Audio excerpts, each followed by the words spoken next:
इतनी शक्ति हमें देन दाता, मन का विश्वास कमजोर होना। इतनी शक्ति हमें देन दाता, मन का विश्वास कमजोर होना। हम चले नेक रस्ते पे, हमसे भूल कर भी कोई भूल होना। इतनी शक्ति हमें देन दाता, मन का विश्वास कमजोर होना।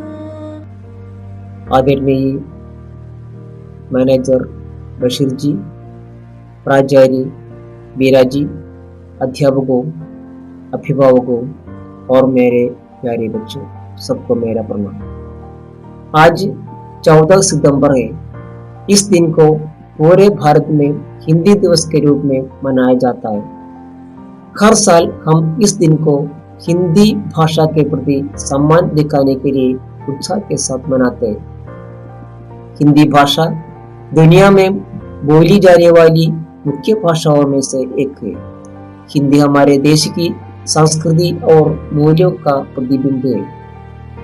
भारत में अधिकांश लोग हिंदी भाषी है, इसलिए 14 सितंबर 1949 को भारतीय संविधान में हिंदी को आधिकारिक भाषा के रूप में स्वीकार किया गया था। हिंदी दुनिया की प्राचीन और समृद्ध भाषा है।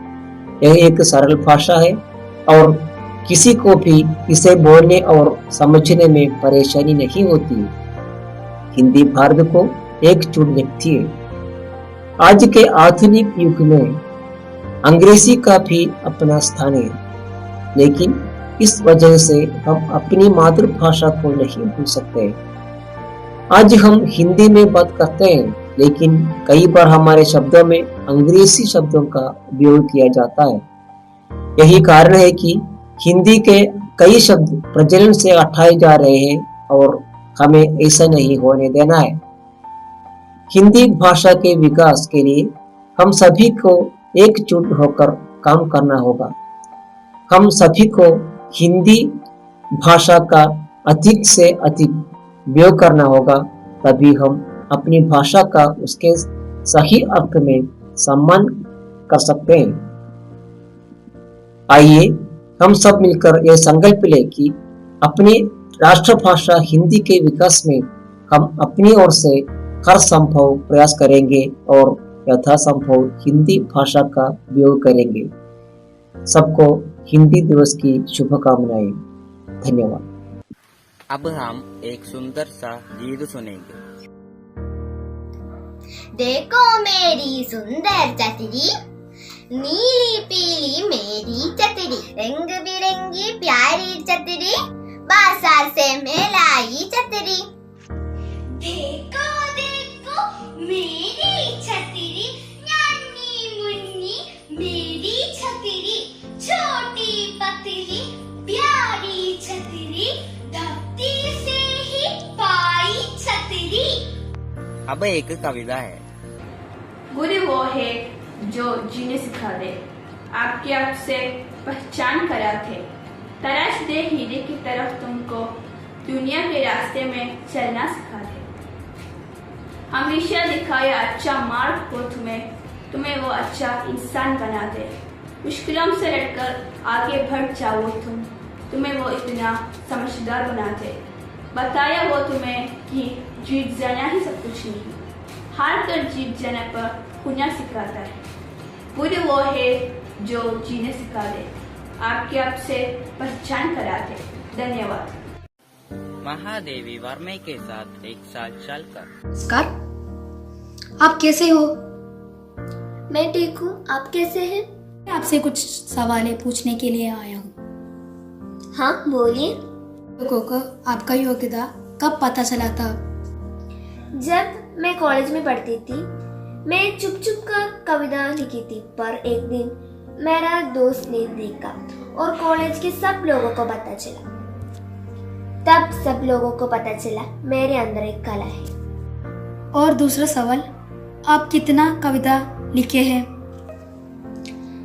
मैं 8 कविता लिखी हूँ। और उससे आपका पसंदीदा कविता कौन सा है? मुझे सब पसंद है, सारी कविता मेरा जान है। को कितनी पुरस्कार मिली है? मुझे 3 पुरस्कार मिली है। किसके लिए? पद्म भूषण और पद्म विभूषण और ज्ञानपीठ अवार्ड, ये सब 3 अवार्ड मुझे मिला है। आप इस जनरेशन की बच्चों का क्या कहना चाहते हैं? मैं इस जनरेशन को बताना चाहता हूँ कि अच्छा इंसान बने और अच्छा कर्म करे, वो भी एक बड़ा कला है। मुझे आपसे बातें कर बहुत अच्छा लगा। धन्यवाद। महादेवी वर्मा 26 मार्च 1907, 11 सितंबर 1987 हिंदी की सर्वाधिक प्रतिभावान कवियत्रियों में से थी। वे हिंदी साहित्य में छायावादी युग के 4 प्रमुख स्तंभों में से एक मानी जाती हैं। आधुनिक हिंदी की सबसे सशक्त कवियत्रियों में से एक होने के कारण उन्हें आधुनिक मीरा के नाम से भी जाना जाता है। अब हम एक सुंदर नृत्य का आस्वादन करेंगे। में कुछ सपने लेकर भर कर जेबों में आशाएं, दिल में है अरमान यही कुछ कर जाएं, कुछ कर जाएं। सूरज सा तेज नहीं मुझ में, दीपक सा जलता देखोगे। सूरज सा तेज नहीं मुझ में, दीपक सा जलता देखोगे। अपनी हद रोशन करने से तुम मुझको कब तक रोकोगे, तुम मुझको कब तक रोकोगे।